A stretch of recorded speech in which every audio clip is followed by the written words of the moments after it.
guys, j'espère que vous allez bien. Bienvenue chez Ladoa. It's about everything. Cette fois-ci, on va parler de relationnel. On va parler garçons qui arrivent dans des situations. Ça peut être une femme aussi. C'est sûr que j'ai vu un petit sketch théâtral.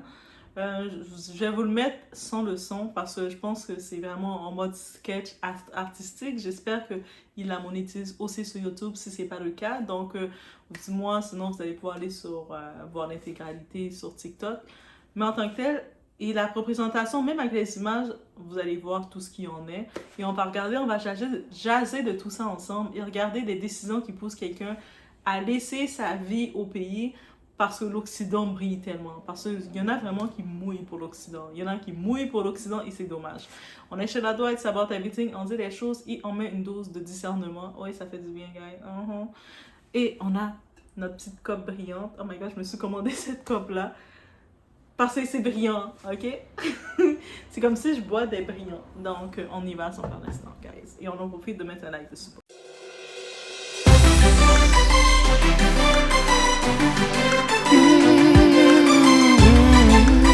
Donc, ici, c'est relationnel. On voit en tant que tel cet homme, dans l'image, vous allez voir cet homme, sa situation, il est sans papier au pays. Je ne sais pas dans quel pays ils sont, si c'est aux États-Unis, en France ou au Canada même, mais ça arrive beaucoup. Il y a beaucoup de femmes, oui, qui en profitent de cette situation-là, d'aller chercher leur homme au pays, qui sont sans papier pour dominer aussi sur eux. Et il y a beaucoup d'hommes aussi qui font ça aussi, qui vont prendre la femme au pays et puis vont la garder captive le plus longtemps, profiter d'elle, la presser, la purger.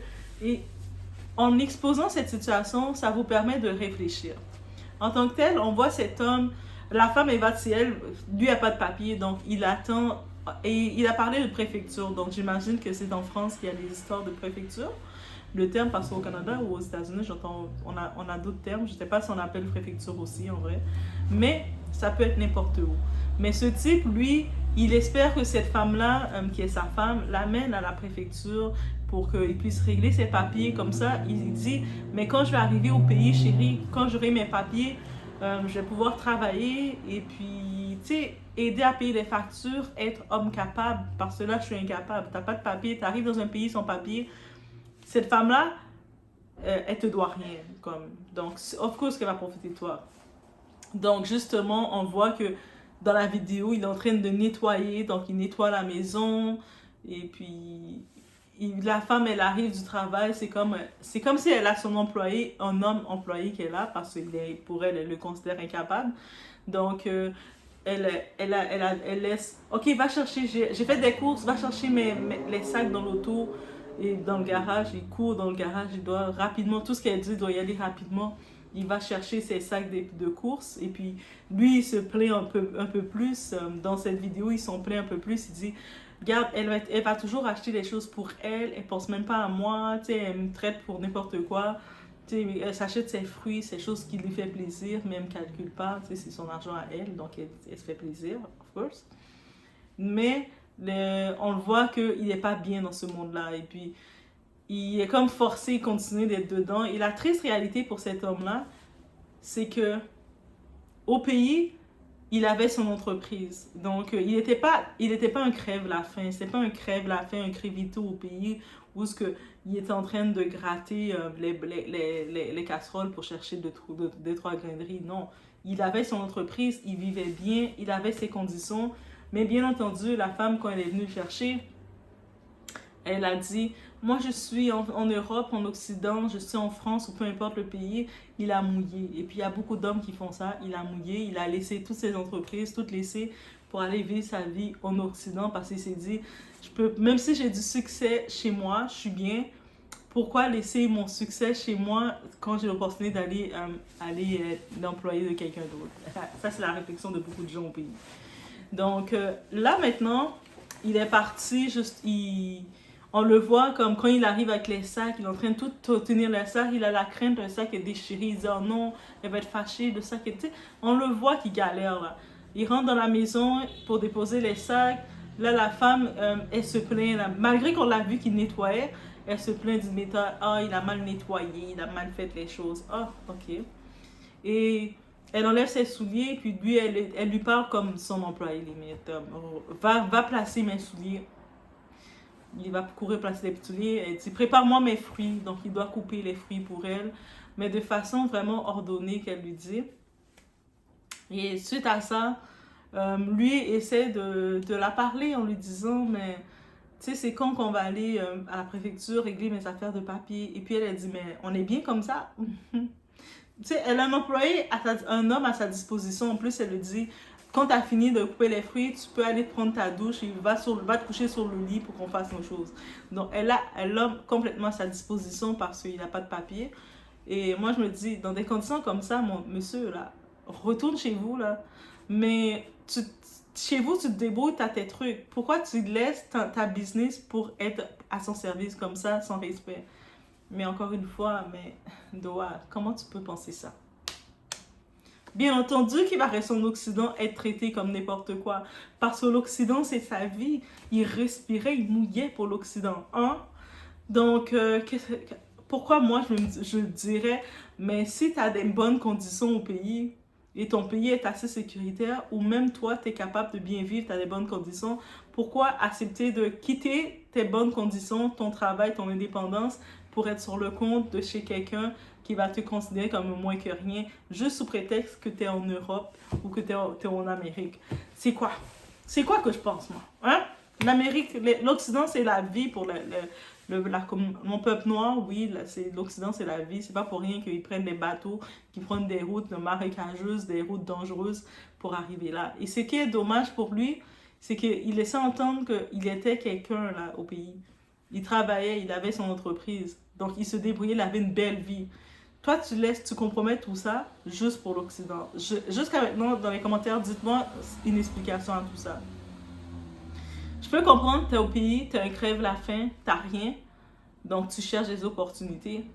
Mais quand tu te débrouilles, t'es un boss au pays, toi tu laisses ton statut de boss pour venir aller commencer à couper des melons, des morceaux de melon pour une personne, commencer la personne te parle, va sur le lit, va faire ci, mais dites-vous, là dans ce texte, dans ce sketch-là, qui est une réalité, ils ont mis un homme, mais il y a beaucoup de femmes aussi, des hommes vont chercher les femmes, les mettre chez eux.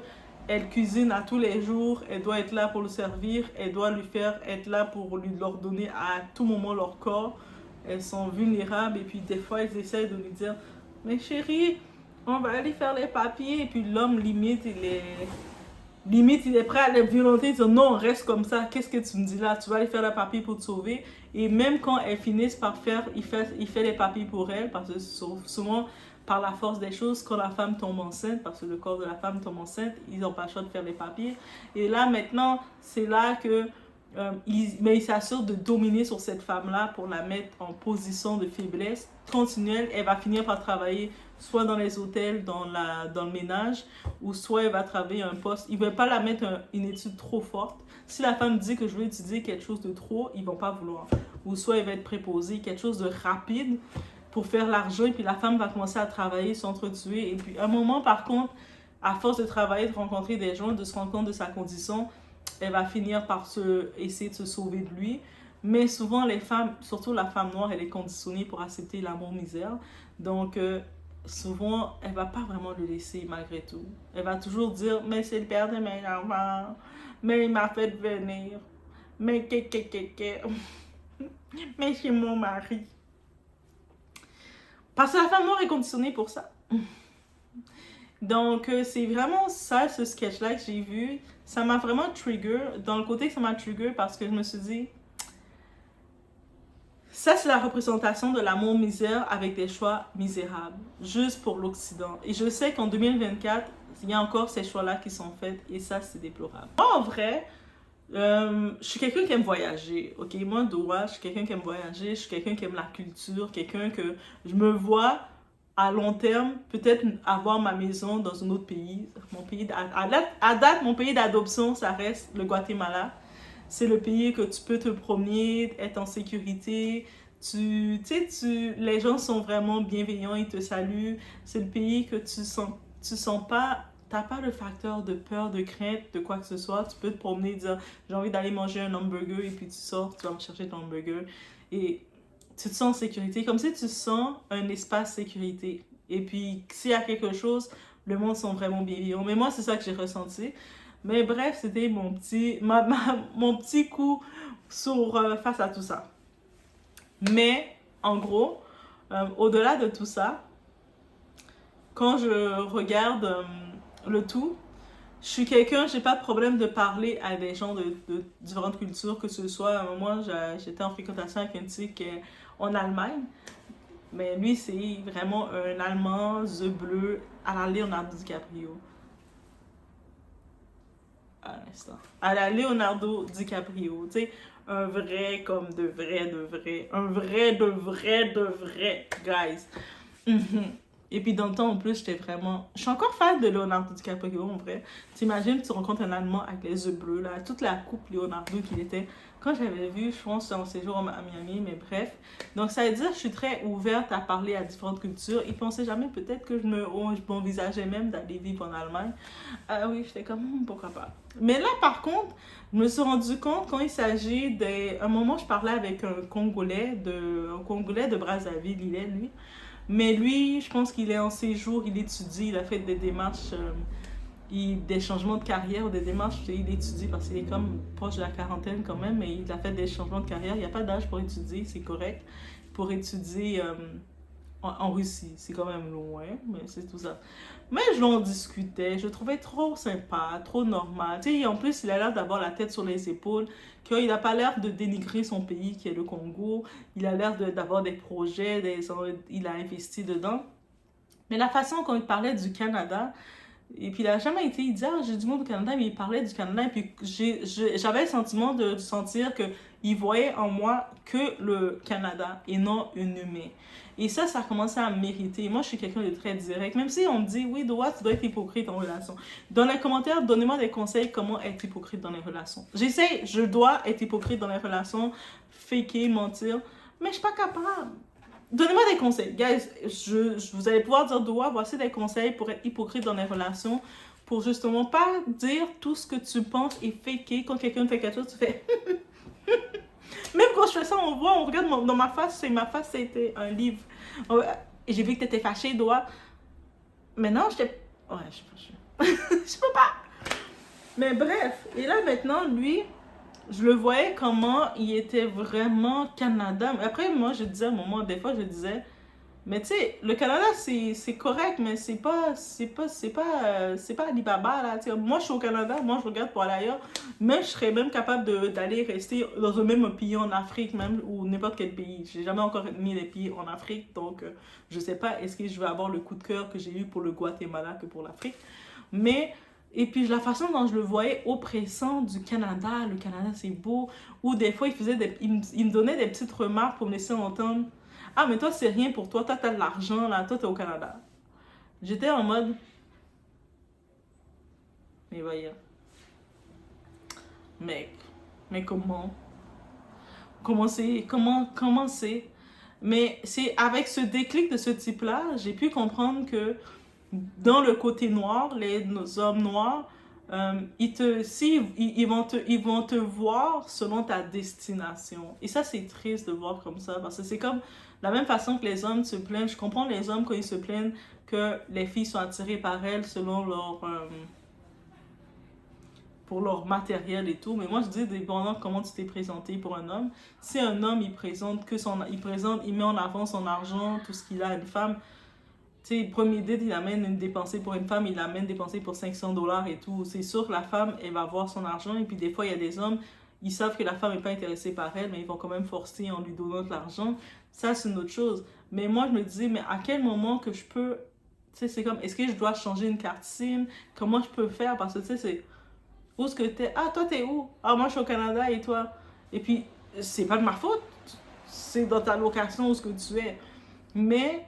il y a des gens, on dirait, ils ont tellement une autre perception de l'Amérique, et puis j'ai compris que autres, pendant que moi, des fois, on n'est jamais satisfait où ce qu'on est, pendant que moi, moi, je veux aller ailleurs, j'ai compris comment l'Occident, les pays au pays, que ce soit même du côté de l'Afrique ou du côté des Antilles, des îles, quand je regarde les Haïtiens, je me rappelle encore la phrase de ce type qui m'avait dit en Haïti, lui m'avait dit ça.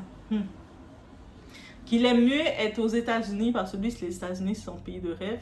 il disait, il est mieux être aux États-Unis, être un clochard aux États-Unis, dormir dans la rue aux États-Unis, qu'être de sa considération normale d'avoir sa maison, de manger ses 3 repas.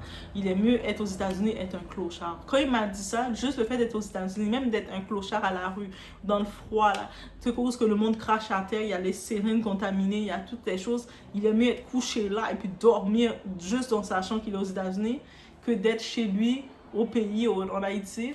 Et lui, il n'était pas dans la capitale, il était comme dans les endroits sécuritaires qu'il peut se promener, faire sa vie. Mais où est-ce qu'il dort dans une maison, il a ses 3 repas qui sont servis, son déjeuner, tout ça. Et quand j'ai vu ça, j'étais tellement choquée, guys. J'étais comme... Mais c'est vraiment une réalité qu'on ne comprend pas.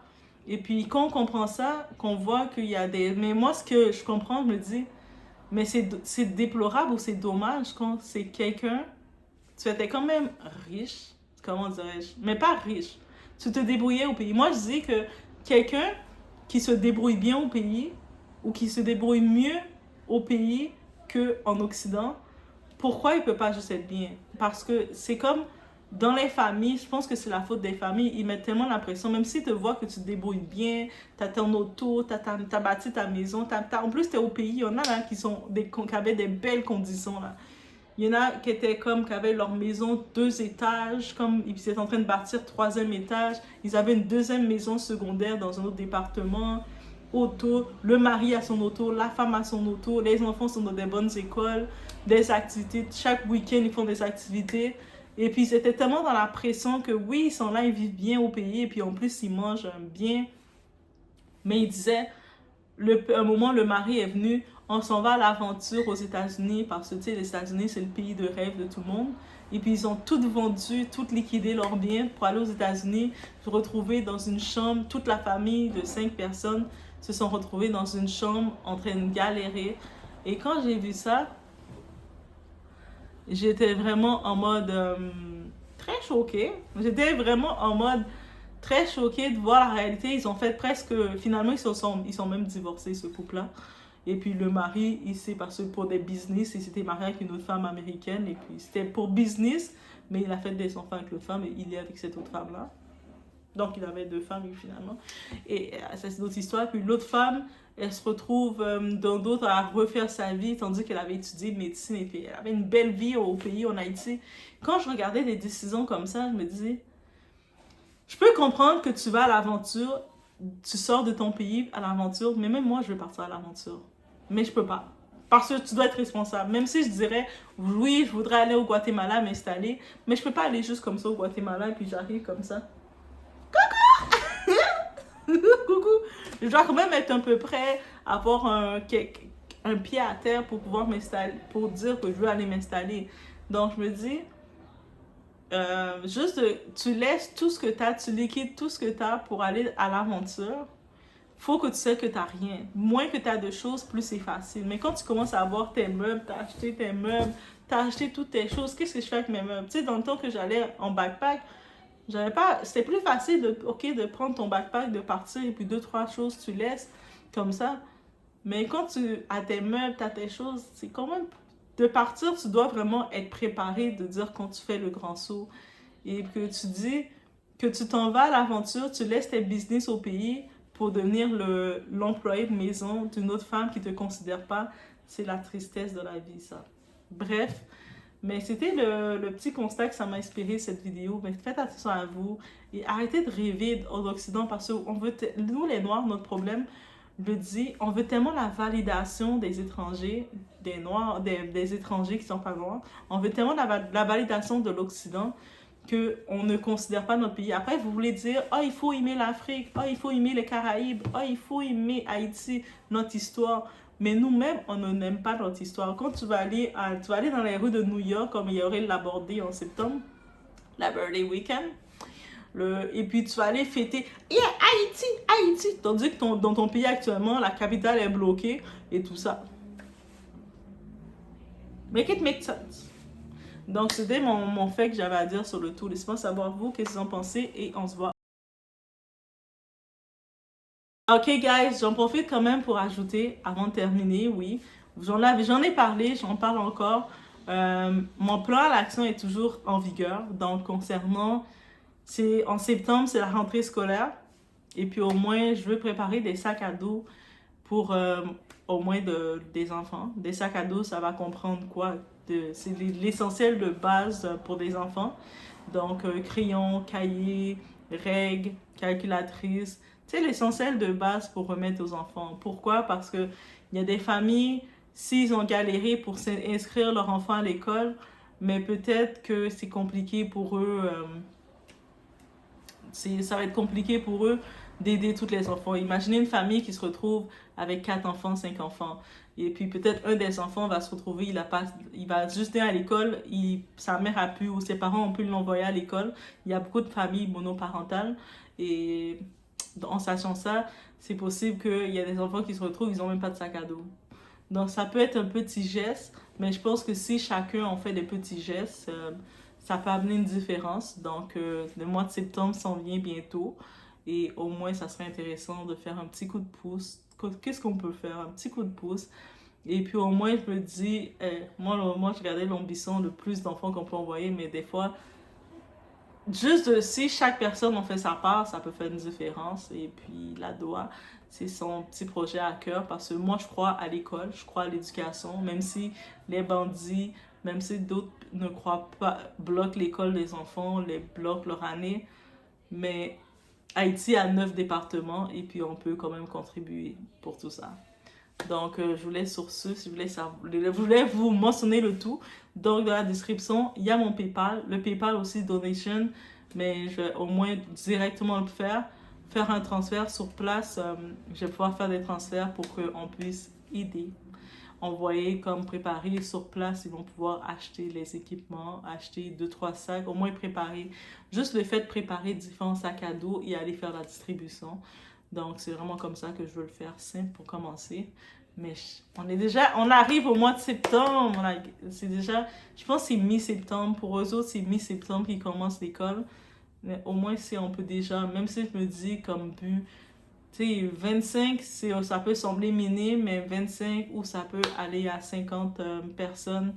Si on peut rajouter un autre 25, au moins faire 50 enfants, 50 jeunes et les permettre juste de faire un petit coup de pouce et juste de laisser savoir que moi, je pense que je veux investir. Puis c'est pas des jeunes non plus que je veux regarder que dire « Oh, je connais tel jeune ». Parce que quand tu aides, quand ta main gauche, elle aide, ta main droite, tu sais pas c'est qui t'a aidé. Mais c'est comme ça. Tu fais juste ton voix et puis tu fais la distribution à des familles, des sacs à dos. Et puis, pour les donner un coup de pouce, les laisser savoir qu'on compte, c'est vous l'espoir. Donc, je laisse sur ce. Donc, juste laisser savoir. Alors, guys, j'espère que vous allez bien. Je prends un instant pour vous dire, il y a le lien du GoFundMe pour aider les enfants en Haïti. On sait que dans la capitale, qu'est-ce qui arrive dans la capitale de Port-au-Prince, avec la relocalisation, toutes les histoires qu'il y a qui arrivent. Et actuellement, qui est privé, ce sont les enfants. Et on dit que l'éducation, l'école, c'est la chance, c'est l'avenir. Les enfants, c'est l'avenir. Et donc, cette association, c'est un appel ouvert. Donc, il y a le lien du GoFundMe si vous voulez contribuer justement à ceci en participant, donner un don volontaire. C'est géré par ma sœur Sandra, qui est sur place, qui est en Haïti avec son mari, qui est aussi docteur. C'est des personnes très activistes. Et justement, ils font déjà plusieurs actions. Donc, c'est pas leurs premières actions. Eux autres, au-delà de réussir, on dit toujours qu'il faut donner au suivant. Quand on est béni, on doit donner, faire des actions pour bénir d'autres. Ils font déjà des actions aussi. Il y a quelques photos, vous allez voir apparaître. Donc, ils font des actions pour aider les autres. Et donc, c'est pour ça que je tenais à en profiter, à l'ajouter aussi dans ma vidéo ici. Donc, que je supporte la cause. Je supporte complètement cette cause parce que je crois à l'action. Je crois que si on veut du changement, on doit agir. Et pour agir, on peut agir à notre distance, à notre capacité. Donc, je vous laisse sur ce. Et laissez-vous aller par votre cœur, par le cœur de vos actions, de qu'est-ce que vous voulez faire. En moyenne, le but, ça serait au moins de pouvoir permettre à 200 enfants en Haïti de pouvoir être res'inscrits, avoir les matériaux scolaires et tout, uniformes, pour qu'ils puissent reprendre leur année scolaire, il y en a maintenant s'il manquait, et avec tous les bouleversements qu'ils ont, qu'ils ne soient pas pénalisés par l'éducation. Parce qu'on dit que l'éducation, c'est la clé de tout. On veut sauver cet avenir, cette génération. Donc, je vous laisse sur ce. C'était mon petit message d'action.